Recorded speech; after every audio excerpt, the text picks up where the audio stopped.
Estudo do livro de Josué. Todas as boas promessas são cumpridas. De Jen Wilkin. Semana 2. Vamos começar, como é óbvio, com o primeiro capítulo de Josué, mas eu vou pedir-vos que andem um pouco para trás nas vossas Bíblias para os últimos versículos do livro de Deuteronômio. Eu não sei que atributos de Deus escolheram no final da semana 2, mas aquele que eu escolhi foi imutável. Ele é a rocha que não muda, porque aquilo que nós vemos nestas cenas iniciais de Josué é que Josué está rodeado de mudanças, ele está no meio de uma transição. E este livro serve como uma ponte entre aquilo que foi prometido a Abraão em Gênesis 12 e agora o cumprimento da promessa ao povo. Por isso este livro é uma ponte entre aquilo que vemos como tendo sido prometido e aquilo que está a acontecer, esta entrada na Terra Prometida. Eu penso que se pode dizer que nós estamos num momento de transição. Aliás, falando pessoalmente, eu própria estou num momento de transição. Acabei de mandar o meu filho para a universidade há exatamente 1 semana e 2 dias. Ele nunca me deu nenhum tipo de problema, graças a Deus. É como um homem de 45 anos preso no corpo de um rapaz de 18. Por isso nós certificámos que sabíamos onde ele ia estar a viver, que conhecíamos a pessoa que ia dividir a casa com ele. Fizemos aquilo que pudemos para conhecer todas as diferentes variáveis desta transição pelo que o nosso filho iria passar. Mas principalmente o que nós sentíamos era tristeza por perceber que ele não ia estar connosco à hora do jantar, à mesa, com o resto da família. Por isso eu orei a Deus e pedi: Senhor, por favor, faz com que isto corra da maneira mais suave possível, sem sobressaltos, sem problemas de nenhuma espécie, sem quedas. Senhor, faz com que isto aconteça da maneira mais suave possível. Dá-lhe uma boa semana. Por isso, tinham-se passado, acho que cerca de 24 horas desde que o tínhamos visto e durante essas 24 horas ele não ligou, não mandou um e-mail e em vez disso escolheu usar o Twitter. Por isso aparece-me uma fotografia no meu newsfeed do meu menino coberto de sangue, porque parece que se meteu num jogo qualquer e caiu literalmente de cara no chão. Abriu o queixo ao meio e foi um daqueles momentos em que eu disse: Senhor, pronto, tu sabes que esta era a minha criptonite, não é? Por isso, quando vejo esta fotografia, eu só pensei: meu menino está ferido. Por isso, metemos-nos à estrada, levámos tudo aquilo que podíamos, os adesivos, as ligaduras para tentar curá-lo, não é? E claro que as mensagens de texto que nós íamos mandando eram muito mais racionais, não é? Talvez devas procurar ajuda médica nessa linha, mas eu só pensava: por favor, não ajas como uma louca, tenta controlar-te. Porque nesta altura da vida a responsabilidade era dele, ele estava por conta própria, não é? A verdade é que ele correu tudo bem, a transição não foi assim tão complicada quanto isso e, portanto, esta foi uma boa transição para nós. Uma transição natural, como o outono vir a seguir ao verão. E eu sei que há muitas de vós que me estão a ouvir que estão a passar por transições muito mais complicadas. Ou pelo menos que passaram recentemente por transições complicadas. Algumas de vocês tiveram de dizer adeus a pessoas que sabem que não vão voltar para dizer olá outra vez. Outras tiveram casamentos que falharam. Outras têm filhos que não são homens de 45 anos presos no corpo de um rapaz de 18. E por isso eu sei que há muitas histórias de transição, quase tantas como o número de pessoas que me estão a ouvir agora. E eu sei que estes momentos de transição nos fazem sentir como se tudo na nossa alma estivesse a ceder, a desabar. Mas eu também sei que este é o momento em que nós percebemos que é em Deus que está a nossa esperança. Por isso, nós encontramos Josué no início deste livro e é interessante ver que, se olharmos para o versículo 1, qual é a palavra que está aí? Depois da morte de Moisés. Mas eu quero que saibam que essa não é a primeira palavra no texto original. No texto original, a primeira palavra é a palavra "e". E depois da morte de Moisés. E o que é que faz este "e"? Faz com que nós perguntemos, espera lá, então isto é a continuação de quê? O que é que está antes disso? E por isso, se andarmos umas páginas para trás e lermos aqui no final de Deuteronômio, podemos ver o capítulo, no capítulo 34 de Deuteronômio, vemos a morte de Moisés. Portanto, é neste ponto que termina Deuteronômio. Moisés sobe ao topo do Monte Nebo e olha para a terra prometida, a terra em que ele não vai entrar por causa desta desobediência que tinha acontecido mais cedo no seu ministério, em que Deus lhe tinha dito que não iria entrar na terra prometida. Por isso ele sobe ao topo do monte e vê a terra prometida e morre. É o que diz no versículo 7 de Deuteronômio, do capítulo 34. E diz: era Moisés de idade de 120 anos quando morreu. Os seus olhos nunca se escureceram, nem perdeu o seu vigor. E esta é uma maneira boa de se morrer. E os filhos de Israel prantearam a Moisés 30 dias nas campinas de Moabe, e os dias do pranto do luto de Moisés se cumpriram. E Josué, filho de Nume, foi cheio do espírito de sabedoria, porquanto Moisés tinha posto sobre ele as suas mãos. Assim os filhos de Israel lhe deram ouvidos, e fizeram como o Senhor ordenara a Moisés. Diz ainda: e nunca mais se levantou em Israel profeta algum como Moisés, a quem o Senhor conhecera cara a cara, nem semelhante em todos os sinais e maravilhas que o Senhor o enviou para fazer na terra do Egito, a Faraó e a todos os seus servos e a toda a sua terra, e em toda a mão forte e em todo o espanto grande que obrou Moisés aos olhos de todo o Israel. Que tipo de líder era Moisés? Era um líder épico. Quão sentida foi a sua morte? Foi muito sentida pelo povo de Israel. Moisés tinha passado 40 anos com este povo no deserto e foram tempos muito difíceis, mas ele prestou um excelente serviço. Por isso, deixem-me perguntar-vos: é frequente nós prestarmos atenção a quem são aqueles que sucedem aos grandes líderes? Eu acho que da outra vez, quando perguntei quantas pessoas tinham lido o livro do Josué, penso que vi 2 mãos a levantarem-se. Eu acredito que é difícil nós lembrarmos do nome daqueles que sucedem aos grandes líderes, aos líderes que deixam uma marca no povo. Quando alguém faz grandes feitos, é comum que a pessoa que vem a seguir acabe por desaparecer um pouco, por não sobressair tanto. No entanto, este líder que seguiu a Moisés seria também um homem fiel, um homem que cumpriu com a vontade de Deus. É verdade que não recebeu grandes títulos, não foi ninguém que tivesse feito muitos milagres, mas ele esteve continuamente a pôr um pé à frente do outro, a confiar nas promessas de Deus, a confiar que Deus não mudava, que era um Deus imutável. Josué acabou por deixar também a marca de uma liderança constante, de uma liderança vigorosa. Por isso, vamos então ao primeiro capítulo de Josué. E se eu tivesse que o sumarizar numa frase, e eu penso que disse isto na primeira semana, seria assim: as pessoas mudam, mas os planos de Deus não mudam. Então, vamos ver aqui o que diz no versículo 1. Depois da morte de Moisés, servo do Senhor, o Senhor falou a Josué, filho de Nun, servo de Moisés, dizendo: Moisés, meu servo, é morto. Levanta-te, pois, agora, passa este Jordão, tu e todo este povo, à terra que eu dou aos filhos de Israel.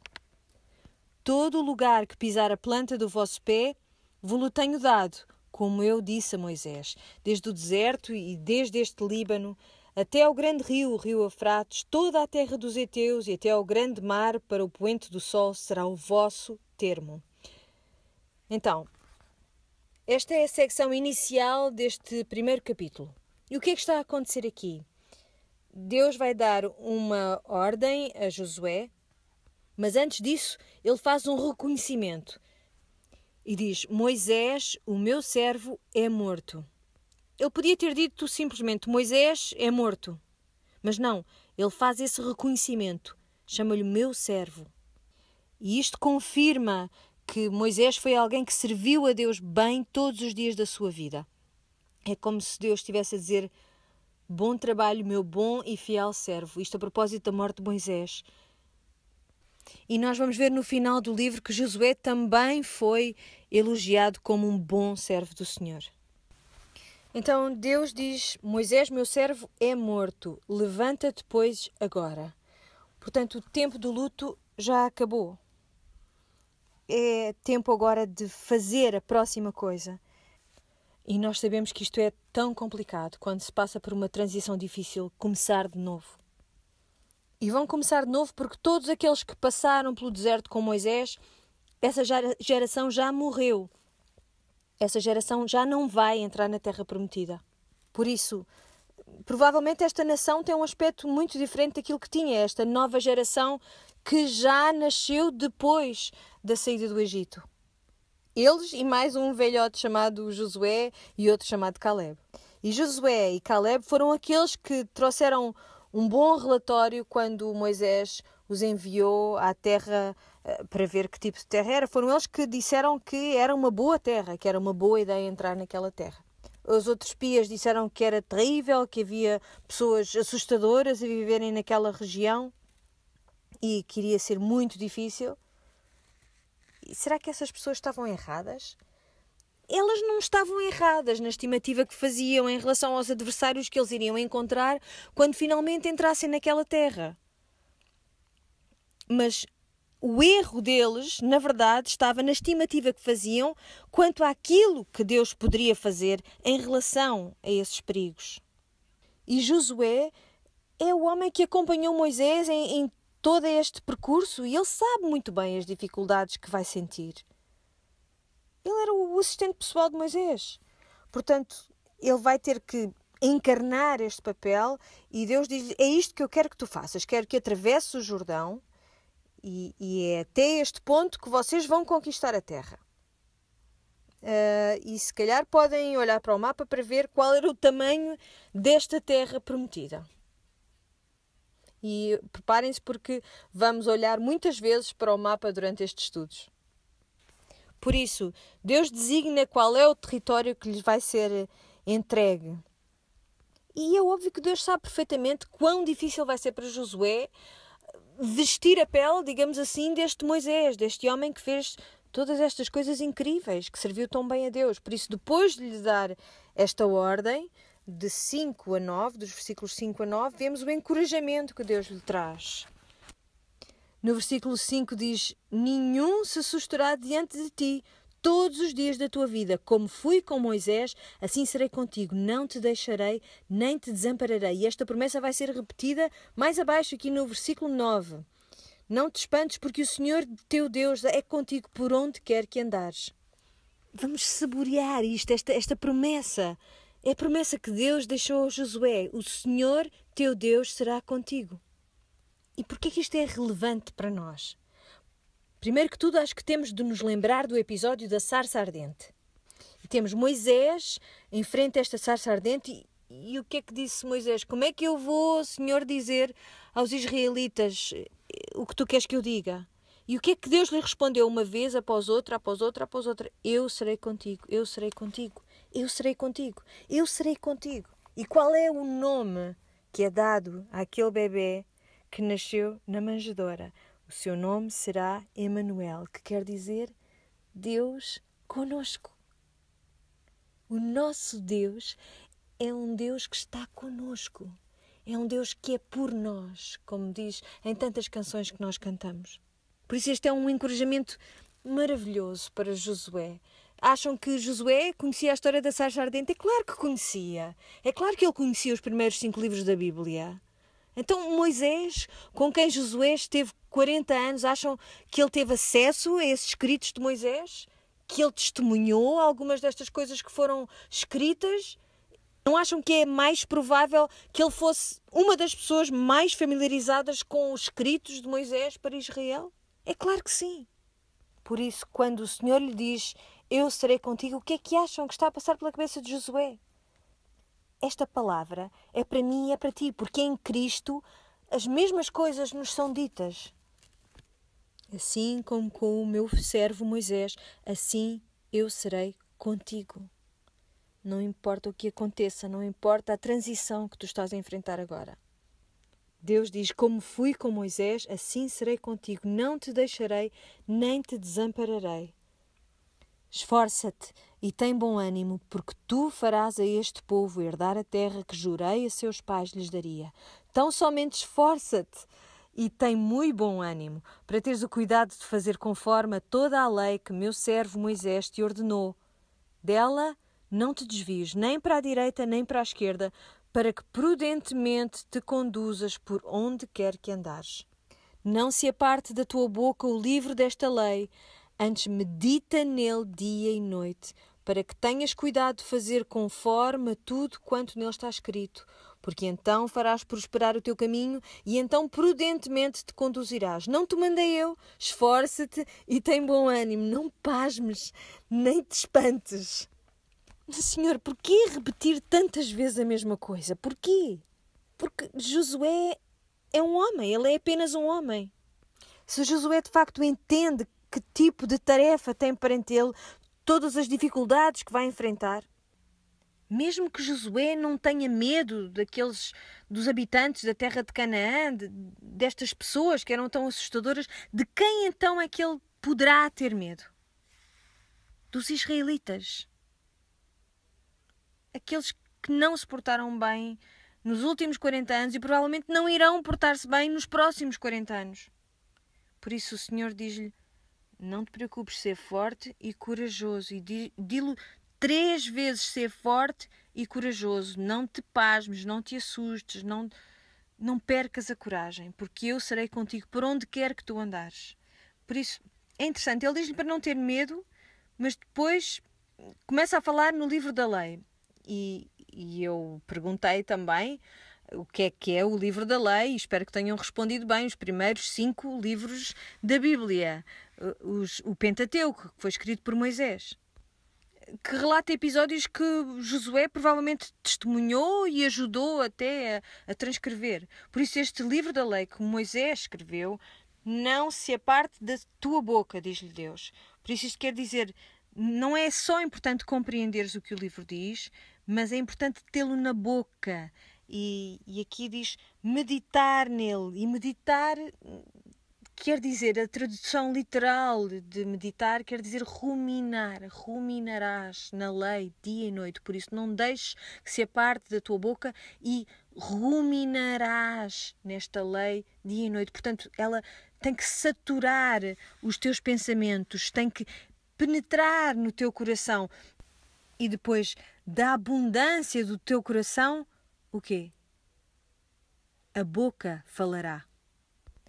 Falar palavras duras quando elas tiverem de ser, dar encorajamento quando ele precisa de ser dado, relembrar o povo da fidelidade de Deus quando ele estiver esquecido. Falar de tudo aquilo que está nestes primeiros 5 livros da Bíblia. A lei que os mantinha no caminho certo, a história para lhes lembrar que Deus não falhou, que as promessas se iriam cumprir, que Deus continua a ser fiel no futuro. E estas são as coisas que o Senhor disse a Josué, as coisas nas quais Josué teria de se focar. Por isso, ao fim e ao cabo, Deus está a dizer, concentra-te na tua Bíblia, porque isto era a única Bíblia que eles tinham nesta altura. Ele estava a dizer-lhe, é aqui que tu tens de ir quando tiveres de aprender a ser forte e corajoso. Tens de ir à tua Bíblia. Mas Deus fala diretamente com ele. Por isso não é suficiente. Quando as coisas ficam difíceis, Josué não pode dizer, Senhor, eu preciso de uma revelação especial de ti, fala comigo audivelmente. Mas o próprio Senhor lhe diz, não vás à procura de sinais. Vai àquilo que tu já tens, à minha palavra, e vive ali, e fica ali, permanece ali. E o que é que nós fazemos quando temos de tomar decisões difíceis? Começamos a olhar para as formações das nuvens, começamos a ver se está alguma mensagem escondida, tentamos ler nas entrelinhas das coisas, tentamos adivinhar. O que é que nós fazemos? Começamos a ouvir canções à espera de ter alguma mensagem dali do Senhor. Começamos a olhar para os outdoors nas autoestradas, a ver se há alguma mensagem que o Senhor nos esteja a tentar dar. E vemos uma coisa aqui e outra ali e dizemos, é o Senhor, aquilo é a mensagem do Senhor para mim. Eu imagino Deus no seu trono a dizer, porquê? Porquê? Porquê que tu estás à procura nestes sítios por um sinal miraculoso de que eu te amo, de que te sou fiel às minhas promessas? Quando eu já te dei tudo aquilo que tu precisas de ter, porquê? Porquê é que nós continuamos a suplicar a Deus que fale quando Ele já falou? Será que o Senhor às vezes nos fala através dos outdoors, da publicidade? Talvez. Será que o faz de uma maneira normal, normativa ou a pedido? Duvido muito. Isto, a nossa Bíblia, é o suficiente. É interessante que quando olhamos para esta passagem nós não vemos aquilo que os seus leitores originais poderão ter visto. Porque nós aprendemos a pôr ênfase em determinadas coisas de acordo com o nosso pensamento ocidental. Estamos sempre à procura da conclusão, do moral da história. É assim que nós estamos à procura das coisas. Estamos habituados a procurar pelo final das coisas, pelo moral da história. Quando ouvimos falar, por exemplo, na história da lebre e da tartaruga, qual é a moral da história? Devagar se vai ao longe. Mas precisamos de escutar a fábula toda para chegarmos a este final, a esta conclusão. Até é a maneira como nós contamos uma piada, é a mesma coisa. A piada não tem graça até nós chegarmos ao final da piada. Porquê que as piadas têm graça? Só têm graça no final. Temos de esperar pelo fim e sabemos que é no fim que está a piada, que está a graça.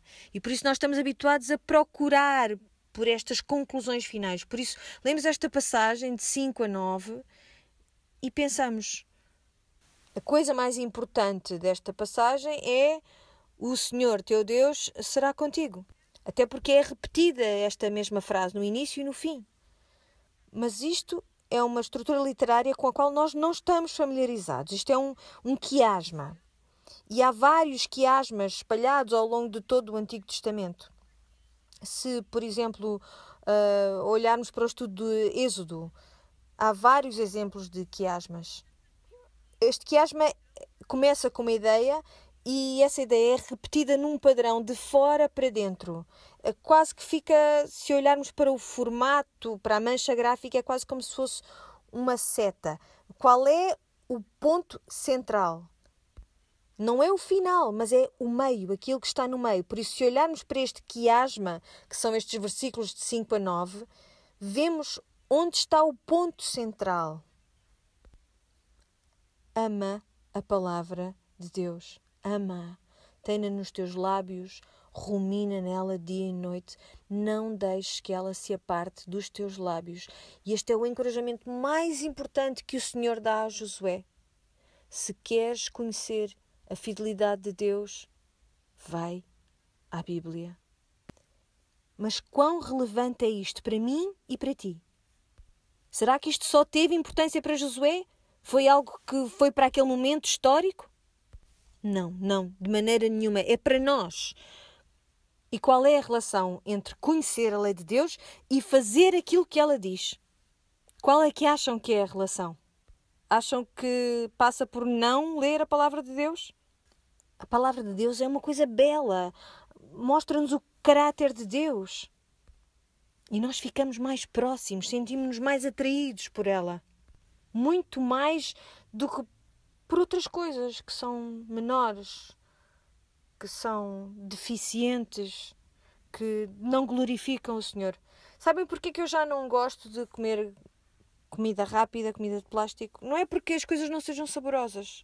É porque um dia decidi olhar para os ingredientes de um pacote de Cheetos e perceber aquilo que lá estava dentro daquele pacote acabou por mudar o meu desejo. Saber aquilo que estava dentro daquele pacote e saber que havia coisas melhores numa salada, por exemplo. Isso fez com que eu mudasse o meu desejo de comer as coisas menores e que o meu desejo fosse por coisas melhores.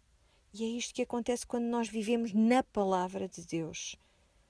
Não há um tempo melhor, mais apropriado para a termos na nossa cabeça e no nosso coração do que quando encontramos uma grande transição na nossa vida. E esta é a mensagem de Josué.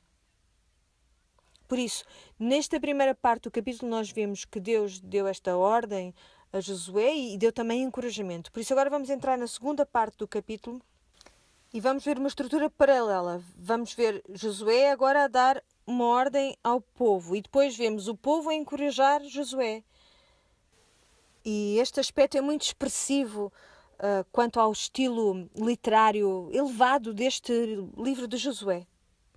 Nós vamos ver este tipo de estrutura ao longo do livro. Ela é muito expressiva, deste quiasma que é utilizado várias vezes no livro de Josué. Nós não vamos estar sempre a analisar constantemente todos os detalhes literários do livro, mas eu chamo desde já a atenção para esta forma repetida com que o livro utiliza esta figura. Sempre que virem uma repetição um bocado estranha, afastada uma da outra, percebam que é disso que se trata. Mas bom, vamos avançar então para o versículo 10. Então deu ordem Josué aos príncipes do povo, dizendo: Passai pelo meio do arraial e ordenai ao povo, dizendo: Provede-vos de comida, porque dentro de 3 dias passareis este Jordão, para que entreis a possuir a terra que vos dá o Senhor vosso Deus, para que a possuais. Então, no início do capítulo 1, Deus diz: vai dizer isto ao povo, e imediatamente vemos Josué, em obediência, a ir dizer ao povo aquilo que Deus lhe disse. Versículo 12. E falou Josué aos Rubenitas e aos Gaditas e à meia tribo de Manassés, dizendo: Lembrai-vos da palavra que vos mandou Moisés, o servo do Senhor, dizendo: O Senhor vosso Deus vos dá descanso e vos dá esta terra. E eu percebo agora que esta questão da meia tribo de Manassés é algo que levanta muitas dúvidas. O que é isto? É uma meia tribo? Meia tribo porquê? Era mais pequena? É uma questão de tamanho? O que é que se passa aqui? Nós vamos voltar mais adiante, vamos voltar a esta questão da meia tribo de Manassés e vamos poder olhar para os mapas para percebermos melhor o que é que se passa, porque é que se chama meia tribo de Manassés. Vamos poder ver como as tribos se separam, se dividem. Esta meia tribo chamava-se meia tribo porque Manassés e Efraim eram os 2 filhos de José. E então Jacó tinha quantos filhos? 12, certo? Tinha 12 filhos. E José foi aquele que foi para o Egito, teve aqueles sonhos. Então José tem 2 filhos no Egito, Efraim e Manassés. E porque José livra a sua família da morte, Jacó acaba por favorecer estes 2 filhos de José e por tratar estes 2 netos como se fossem os seus próprios filhos. Por isso, em vez de haver uma tribo de José, temos uma meia tribo de Manassés e meia tribo de Efraim. E é por isso que se chama a meia tribo de Manassés. Pronto, nós vamos falar sobre este assunto mais lá para diante também. Então, Josué disse: Lembrai-vos da palavra que vos mandou Moisés, o servo do Senhor, dizendo: O Senhor vosso Deus vos dá o quê? Descanso, e vos dá esta terra. Vossas mulheres, vossos meninos e vosso gado fiquem na terra que Moisés vos deu desta banda do Jordão, porém vós passareis armados na frente de vossos irmãos, todos os valentes e valorosos, e ajudá-los-eis. Até que o Senhor vos dê o quê? Descanso a vossos irmãos, como a vós, e eles também possuam a terra que o Senhor vosso Deus lhes dá. Então tomareis a terra da vossa herança e possuireis a que vos deu Moisés, o servo do Senhor, desta banda do Jordão para o nascente do sol. Houve uma outra cena que estudámos, em que houve uma batalha com os amonitas, e os Rubenitas, os Gaditas e a meia tribo de Manassés disseram: mas nós gostamos de estar aqui, isto é muito agradável. E eles disseram: sim, isto pode ser a vossa herança, mas sob condição de quando chegar à altura de herdarem a promessa, vocês vêm e ajudam os vossos irmãos. Por isso é isso que nós vemos aqui, este reconhecimento de que era este o caso e que eles, que sim, que viriam para ajudar. E isto irá ser significativo nos outros capítulos. E vemos que a Terra Prometida é descrita sobretudo como um lugar de quê? De descanso, certo? Então vamos pensar um pouco neste ciclo que temos aqui descrito. Temos basicamente a cena da natividade, do nascimento da nação de Israel. Depois temos a passagem através da água e do sangue, a saída do Egito. É simbólico. Depois vemos um momento em que eles nasceram enquanto nação. Um tempo em que estão no deserto e que estão a vaguear. É um tempo de teste. E agora o que é que está a acontecer? Estão a entrar num tempo de descanso. Isto soa-vos familiar? É uma narrativa da criação. É como em Gênesis 1, em que Deus cria e depois de 6 dias de trabalho há o quê? Há o descanso. E isto é também uma imagem para as nossas vidas. Porque tu és uma nova criação em Deus, és recriado e depois vem um tempo de trabalho, certo? Um tempo em que trabalhamos a nossa salvação com temor e tremor. É um tempo em que somos sujeitos a tentações, em que crescemos e estamos a ser feitos cada vez mais à imagem de Deus. E depois o que é que acontece? Vamos para o nosso descanso. Por isso isto é uma imagem do descanso e é uma imagem da nossa história. No estudo desta semana eu perguntei-vos do que é que sentem mais vontade de descansar. E eu espero, isto foi uma espécie de uma armadilha. O que eu tinha esperança que tivessem respondido é aquilo que está encapsulado no capítulo 11, versículos 28 e 29 de Mateus. Tantas vezes que estes versículos são citados como tendo a ver com o descanso físico, mas não tem nada a ver com o descanso físico. Diz assim: vinde a mim todos os que estáis cansados e oprimidos, e eu vos aliviarei. Tomai sobre vós o meu jugo e aprendei de mim, que sou manso e humilde de coração, e encontrareis descanso para as vossas almas, porque o meu jugo é suave e o meu fardo é leve. Que tipo de descanso é este? É descanso para as nossas almas. É descanso para a tua alma. Eu espero que tenha sido esta a resposta que tu deste, porque nós lutamos e lutamos.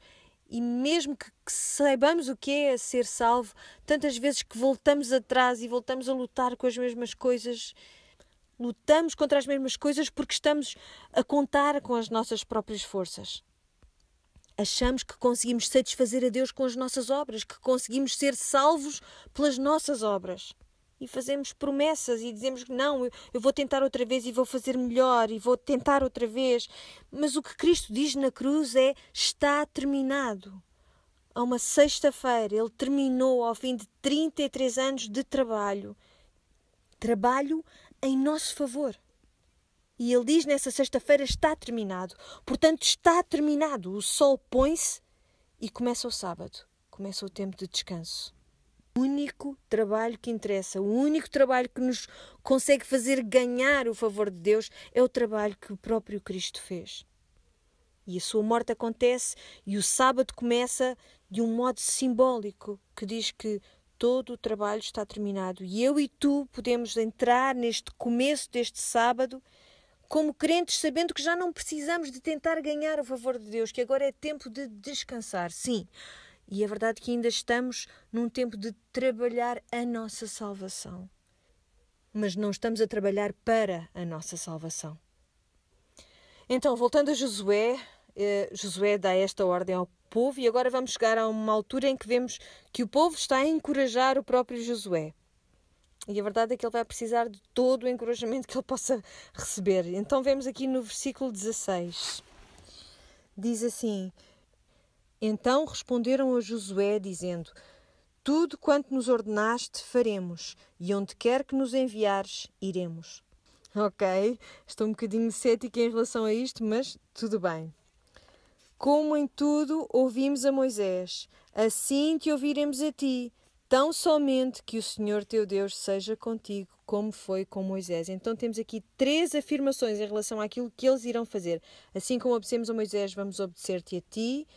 Assim que o Senhor teu Deus seja contigo, como foi com Moisés. Todo o homem que for rebelde à tua boca e não ouvir as tuas palavras em tudo quanto lhe mandares, morrerá. Então somente esforça-te e têm bom ânimo. Mas então porquê? Estão a planear não fazer aquilo que disseram que iam fazer? Bom, nós temos que reconhecer que o otimismo deles é uma coisa positiva e eu acredito que isto é uma maneira boa de se entrar numa nova fase da vida, numa transição. É claro que nós não queremos planear falhar, é claro que sim. Mas vamos ver o que eles dizem então a Moisés. Primeiro dizem, tudo quanto nos ordenares faremos, e depois dizem, onde quer que nos enviares, iremos, como em tudo ouvimos a Moisés, assim te ouviremos a ti. Então são 3 coisas que eles prometem fazer. Vamos pensar um bocado nisto. Eles estão num momento crucial, num tempo de transição. Há uma coisa nova que está prestes a acontecer. E basicamente o que eles estão a dizer, se parafraseássemos isto, foi, se o Senhor nos disser para fazer uma coisa e para obedecer a alguém, então nós faremos essa coisa, nós obedeceremos. Será que isto vos soa familiar, assim, no Novo Testamento, por exemplo? A grande comissão? Ouçam as palavras de Jesus aos seus discípulos. Em Mateus 28, 16 a 20. E os 11 discípulos partiram para a Galileia, para o monte que Jesus lhes tinha designado. E quando o viram, o adoraram, mas alguns duvidaram.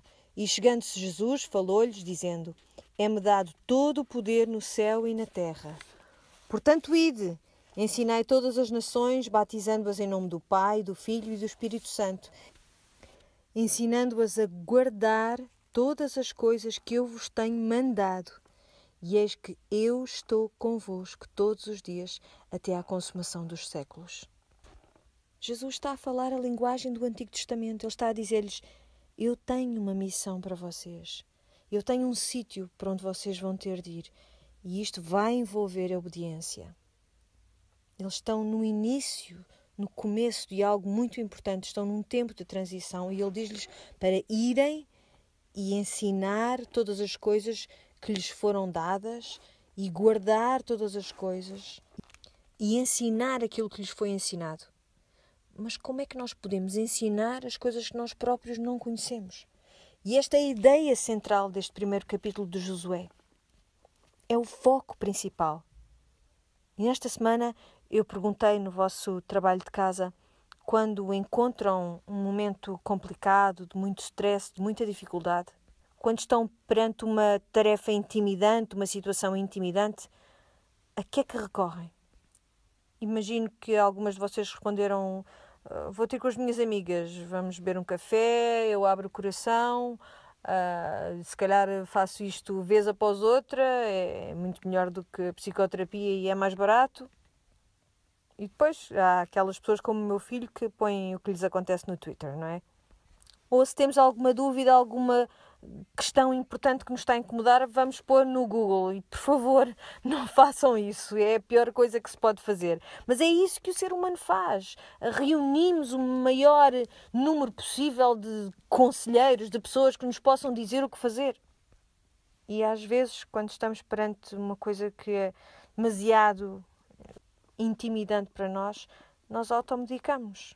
Recorremos às drogas, ao álcool, aos comprimidos, qualquer coisa que nos ajude a amaciar um bocado o choque, a dor daquilo por que estamos a passar.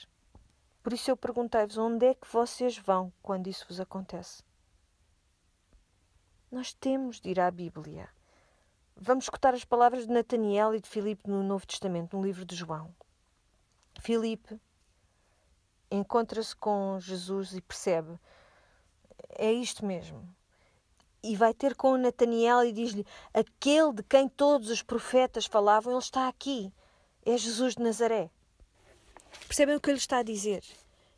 Aquele livro antigo, que nós chamamos o Antigo Testamento, era sobre um homem e esse homem está aqui. E este livro, o livro de Josué, também é sobre um homem. E esse homem é Jesus. Por isso, sim, vamos viver aqui, neste livro, quando estamos em crise. Não vamos procurar essas outras coisas. Também o que diz Pedro, eu adoro esta parte. Está em João 6, versículo 68.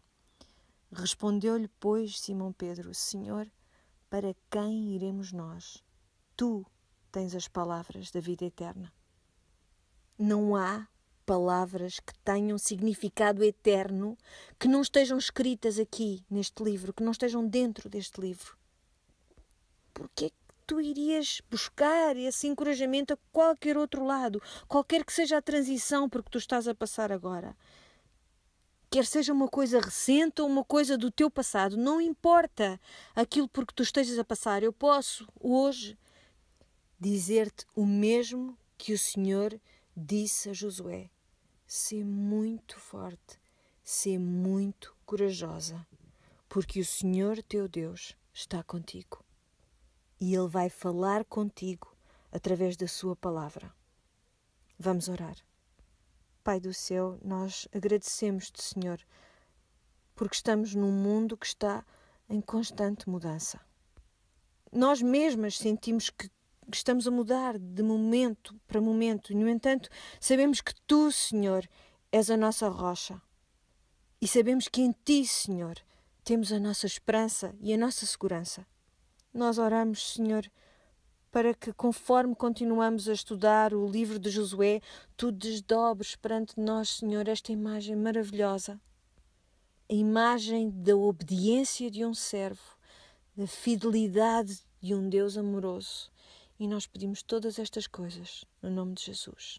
Amém.